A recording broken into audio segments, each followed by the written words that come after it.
candidat VP honorable Michel Gbagbo, le fils de l'homme, notre parrain, soit salué dans toute ta grandeur.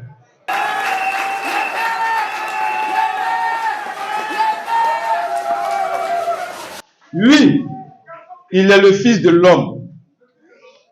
Nous avons baptisé cette campagne comme étant la vague blanche. La vague, pour les géographes, est créée par le vent. Donc c'est le vent qui crée la vague.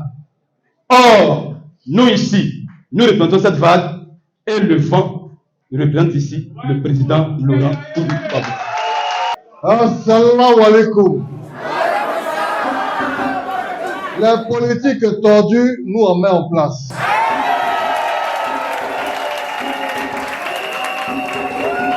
Les nouveaux disent que tout ce qui se couche se lève. Le 2 septembre 2023, ce qui est levé va se coucher.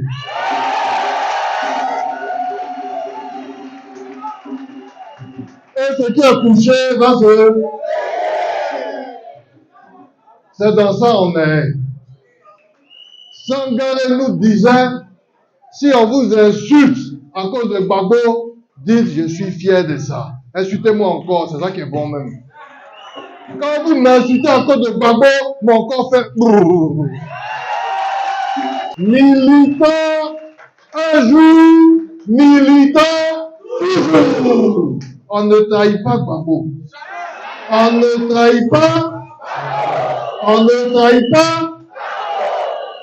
Je salue les secrétaires généraux de France. Je les salue. Quand on dit Yopougon, les gens sont des entrecouchés, dans des entrecouchés, 8 mètres carrés, 10 mètres carrés. Il n'y a pas l'eau, il n'y a pas courant. Ils sont dedans. Quand on va aux réunions, il y en a qui marchent pour aller aux réunions. Il y en a qui vont travailler à l'usine. Et puis ensuite, ils viennent aux réunions. Mais malgré tout ça, les emprisonnements, la faim, les privations, la pauvreté, malgré tout ça, ils sont là, et ils sont debout, et ils sont fidèles. Il faut qu'on les applaudisse. Le combat a un prix. Le combat a un prix. Quand vous posez un acte, ne vous demandez pas qu'est-ce que ça me rapporte. Demandez-vous qu'est-ce que ça rapporte à la lutte. Et je voudrais le féliciter de l'opération de la vague blanche. L'opération de la vague blanche. L'opération de la vague blanche. Je ne sais pas si c'est à cause de ma peau il a choisi ça. Mais en tout cas, la mairie de Yopougon sera blanche. 10 ans de chômage, 11 ans, 12 ans de chômage.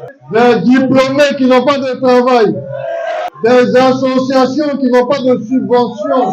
Des emprisonnements. Des tortures.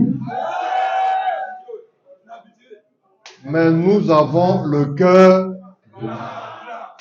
Et sans ce cœur blanc, peut-être même que le président Koudou Laurent Gbagbo ne serait plus de ce monde aujourd'hui. Continuez d'avoir ce cœur blanc et restez concentrés sur vos objectifs. Il faut que les jeunes qui sont à Yopougon aient de l'emploi à Yopougon. Il faut que nous ayons des routes communales à Yopougon. Il faut arrêter cette vague d'inondation à Yopougon. Il faut que les égouts soient de véritables égouts à Yopougon. Il faut que nous ayons des stages qualifiants à Yopougon. Et puis quoi encore? Il faut que nous ayons de l'eau à Yopougon. Quoi encore? Il faut que nous ayons des marchés à Yopougon. Il faut que nous ayons une université à Yopougon. Plutôt que d'acheter des appartements au Canada et en Paris, plutôt que de construire des hôtels,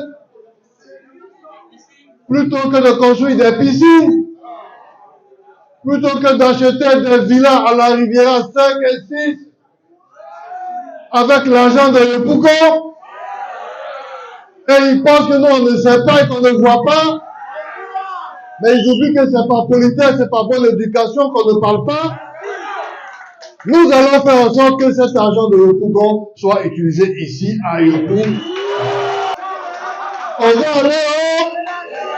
On va aller haut. Donc, ne vous laissez pas distraire. L'histoire du PDCI, l'histoire de Gbagbo sur la liste là, ça va se régler le moment venu en haut là-bas. Pour le moment là. Allez dans les graines.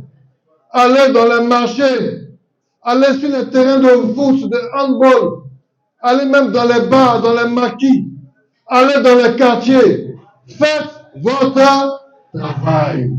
Faites votre travail. La seule manière de gagner la mairie de Yopougon, c'est le taux de participation. C'est le taux de participation. Si le taux de participation est élevé, alors celui qui a perdu aura perdu et celui qui a gagné aura gagné. Celui qui a gagné aura gagné. Celui qui a gagné aura en bon entendeur. Nous n'avons pas présenté comme candidat ici à Yopougon. Vous avez Michel Gbagbo. Donc ils disent, c'est le fils de Gbagbo Laurent. Donc ils disent, comme son père est né, il croit que nous aussi, on va l'aider comme on aime son père. Les gens prennent des raccourcis pour pouvoir le réduire à une affaire de ses fils de Gbagbo Laurent. Chers amis, Michel Gbagbo, au-delà d'être le fils de Gbagbo Laurent, était combattant. Michel Gbagbo est né d'un père combattant.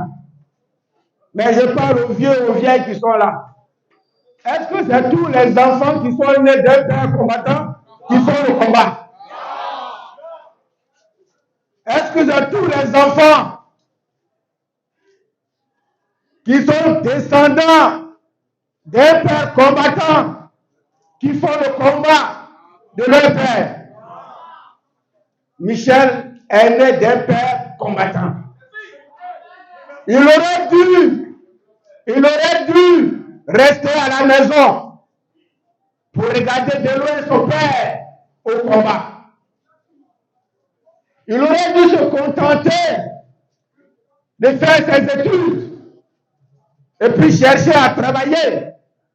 Regardez les politiciens de Côte d'Ivoire. Vous les connaissez? Ils sont combien ceux dont les enfants sont au combat? Ils sont combien dont les enfants sont engagés aux côtés de la population? Il aurait dû donc, à l'image de ces enfants, de ces politiciens, lui aussi, aller dans d'autres pays, très loin de la Côte d'Ivoire, pour aller apprendre la bourgeoisie, pour aller chercher du caviar. Il aurait dû aller au Canada, aux États-Unis, en France, en Allemagne. Il aurait dû aller très loin de la Côte d'Ivoire pour aller ressembler à ses fils à papa. Mais Michel est resté aux côtés de son papa. Il a vu son papa au combat pour l'avènement du multipartisme. Il s'est engagé aux côtés de son papa. Il a vu son papa en train de lire, comprendre la gouvernance du Faux-Boigny, du PDCI. Il s'est lui aussi mis à côté de son papa pour comprendre la gouvernance du PRSI et de son papa et du Fort Boigny. Et il a vu son papa en 92 être arrêté. Vous le savez, il a vu son papa lors d'une marche. Et au cours de cette marche, il a été arrêté. Mais Michel aurait dû fuir après l'arrestation de son papa. Non, il allait comme un combattant, lui aussi, à la Maca, chercher à rencontrer son papa pour ne serait-ce que lui rendre visite. Et Michel a été arrêté. Le plus récent, en 2011. Et je voulais que ça marque vos esprits. Ils l'ont envoyé à Bouna comme prisonnier. Comme prisonnier à Bouna. Et ils ont demandé à un d'entre eux, à Oussou Jano, pourquoi ils ont arrêté Michel Gbagbo. Il dit, mais c'est le fils de Gbagbo. Le seul crime de Michel Gbagbo, c'était le fils de Gbagbo. Chers amis, dans la vie, il y a ceux qui décident de s'engager et de ne jamais reculer devant l'adversité et de ne jamais reculer devant l'épreuve. Il y a ceux qui s'engagent, qui franchissent les épreuves, qui affrontent les épreuves et qui parviennent à la victoire. Et ceux-là, aujourd'hui, vous avez l'un d'entre eux avec vous, c'est Michel Gbagbo. Je remets officiellement au candidat déjà député, maire de Yopougon, le livre blanc de la jeunesse.